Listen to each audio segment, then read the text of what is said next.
you're broken, you don't even know it. Yeah. You got cash, you don't own a home. You don't own your music. Mm. You don't own your catalog. Every song you made is owned by someone else. Mm. You don't have investments. You don't have land. You're broken. You don't even know it. You have no ownership of anything. I'm saying all of the musicians are broke. This is not rich. Ain't no money in the music industry. Musicians don't make a lot of money. I thought that everybody had money except me. A lot of artists aren't getting paid. You know, the record labels want you to believe that these guys are rich. We are broke as broke can be. The music industry is a joke.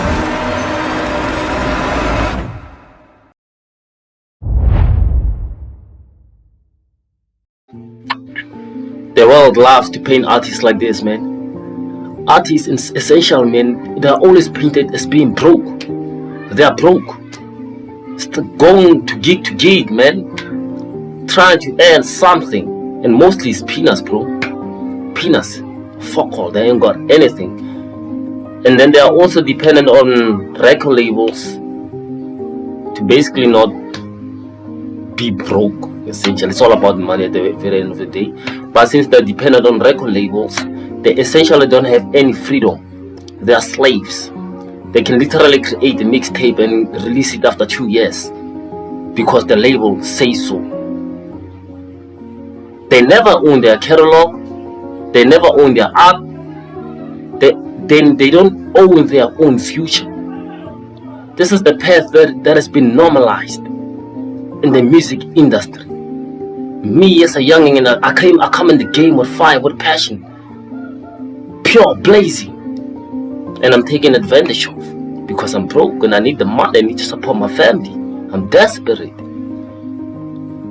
But this is what I refuse to believe. I refuse to believe, and because I refuse to believe this is the only way, because I understand the fundamental law of the universe is that if there's a will, there's obviously gonna be a way. So I did my research and I uncovered some truth that they don't even want you guys to even know about. Some truths that will make you free as an artist, give you more money than ever, never be enslaved, own your own future and own your own art. You don't have to take the normal path. This is what you can do.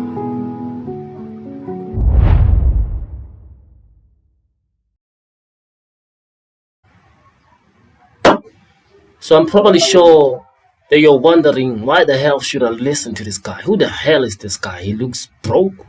His hair looks shavy. Why the hell should I listen to this nigga? Why can't I go to the professionals?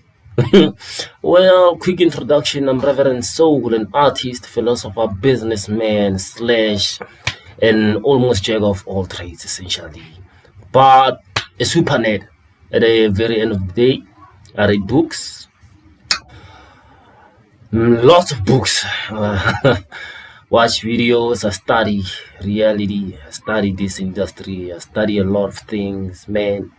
You know, the wise know that they know nothing, so if you're wise, you might, pay a little attention to what I say. If you disagree, it's fine, but let me drop something for you, man. So what's the first step for you to avoid slavery in this music industry? What's the first step? Anybody knows? Anybody knows? Well, say the first step is to build an audience. Now, you might have heard of that word, but not thoroughly understand what that word even means. So I'm just gonna see you as a greenhorn and take you as somebody that doesn't know nothing. An audience basically is a group of people that when you disappear, they notice. An audience is not a group of followers or views or clicks or likes. No, it's the people who are like, God damn, where's little Tia? What happened to little Tia? What happened to little Booty? What happened to him? Why is he not dropping any music? You see, if you can get people to start talking like that, then my friend, you have an audience.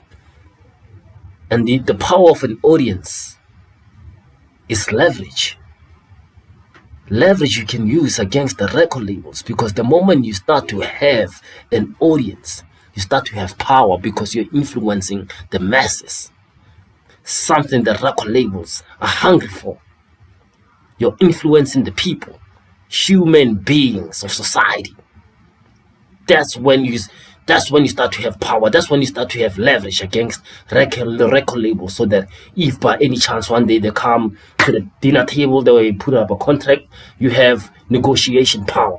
You're like, I'm Lil Booty, and I got 100,000K audience following. I don't need you guys. If you don't put 5 million on the table, I ain't signing anything. And you know what they will do? They'll be like, okay, we'll think about it, and most likely come back with the 5 million. So that's the power of an audience. But I won't go deep into the fundamentals of it. Drop a comment or something if you want me to create a video about it, because it goes kind of deep. But that is the first step in you being a free artist. So now, what is number 2? Lucky number two is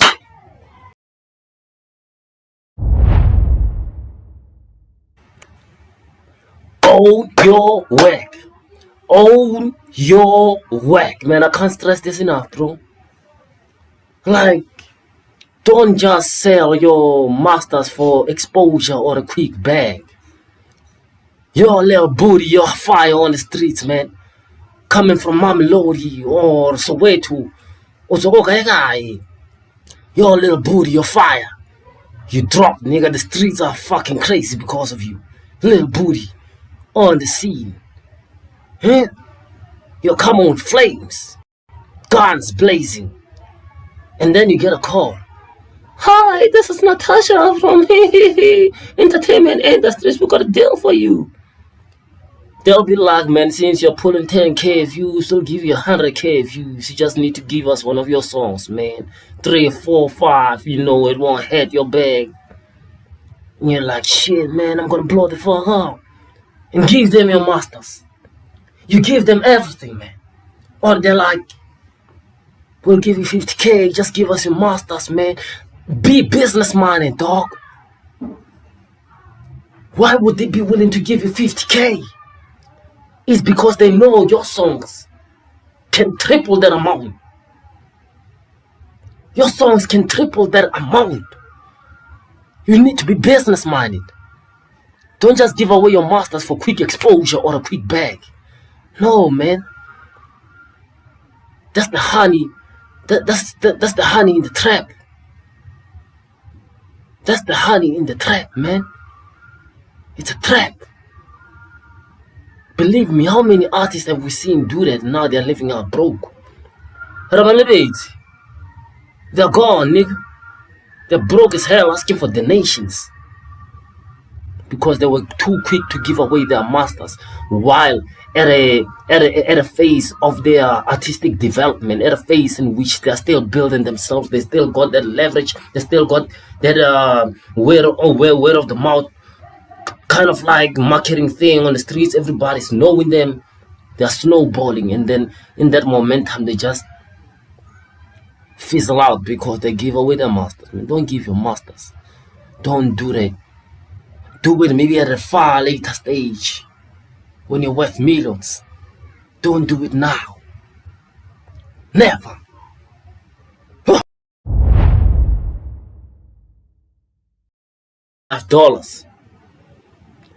$3 to $5. That's how much money you gonna make after 1,000 streams on Spotify. 1,000 streams on Spotify gets you $3 to $5. In layman terms, in South Africa, basically, I feel 100 rand a joule. It's not even 100 rand. You can't even buy Mace meal with that shit, but you niggas just want to rely on one platform for money. You just want streams. You think you're gonna be rich with streams? $3 to $5, bro.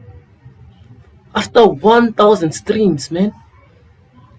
That's why most niggas get it wrong. The money is not in the streaming.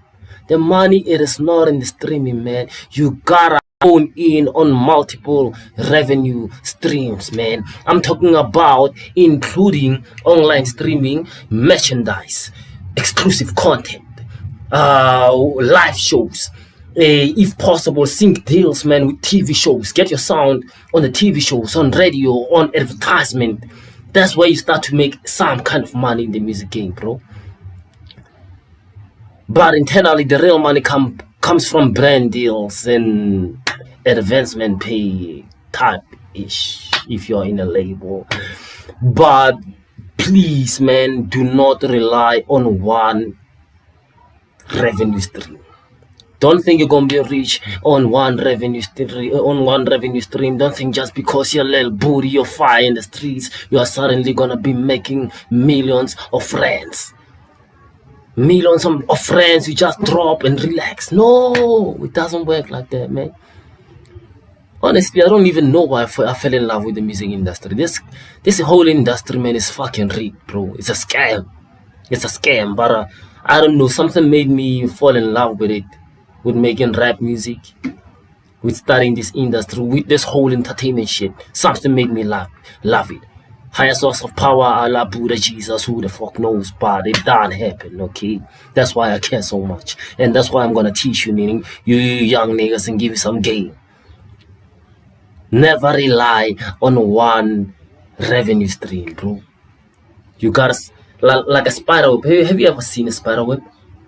You gotta stretch out, man. But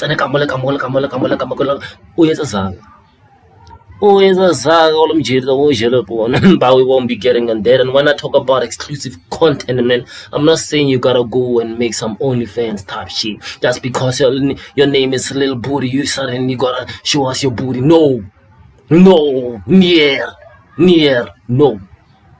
Just go, man. TikTok, comment section, I mean, or chat, you know, like, just spread out your wings, man. Spread out your spider web.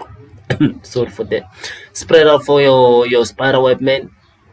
Internally dissect every single corner of a money revenue stream, and you'll be good, man, in this game. Never rely on one revenue stream, please.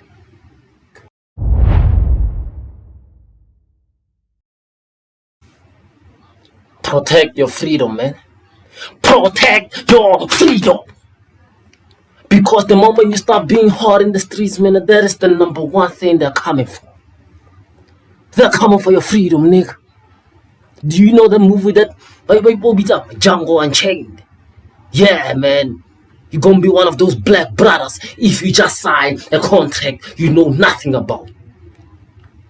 You know nothing. Nothing. They just give you a stack of papers. You just sign. Because I'm like, Mama, I made it. Mama, I made it. Black brother from Django Unchained. Nigga, like, I always tell these guys, man, like, don't be blinded by the lies, by the diamonds, by the things they present to you. It's all an illusion. It's a trap. It's a chess play. What is a chess? It's not chess, man. Chess, nigga. You know chess? That's how they do it. Psychological operation. They are coming for your freedom. Always read your contracts. Always motherfucking negotiate. Always.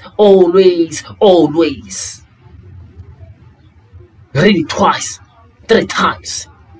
When I like ChatGPT, you can just tell them, send your documents via online PDF, throw the PDF to the ChatGPT and tell ChatGPT to say, please break it down to me like I'm a 5-year-old so that I can understand what the fuck they are talking about, because I don't understand these big words, voracious. I don't understand what the hell they mean by that. By simply taking such a small action, man, you will avoid so many things, man.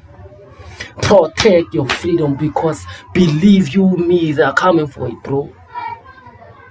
They are coming for it. Bayeta.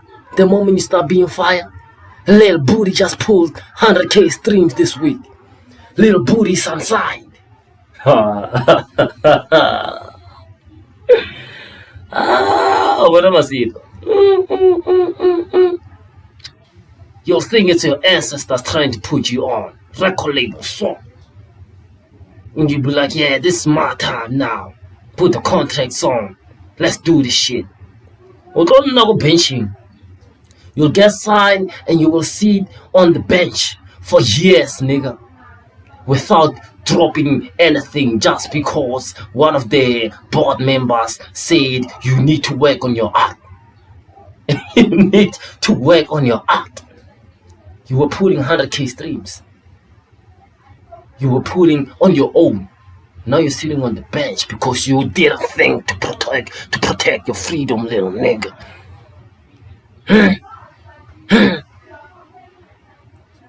But you know what? This is gonna be the last part for me for today. This is just an introduction on who I am, Reverend Soul, aka the Shaman, aka artist, businessman / philosopher. This is gonna be it. This is gonna be the game I'll be giving you guys. Till next time, subscribe, leave a comment. I don't know how the YouTubers do this thing, man. I'm kind of new to it. Drop whatever, man. Drop fire emojis. I don't know, comments. Do it. Oh no. Again and again. Can drop a soon again. Coming here. Repeating, searching for truth all along. It was inside of me. Holding the mess like a key, but once I got the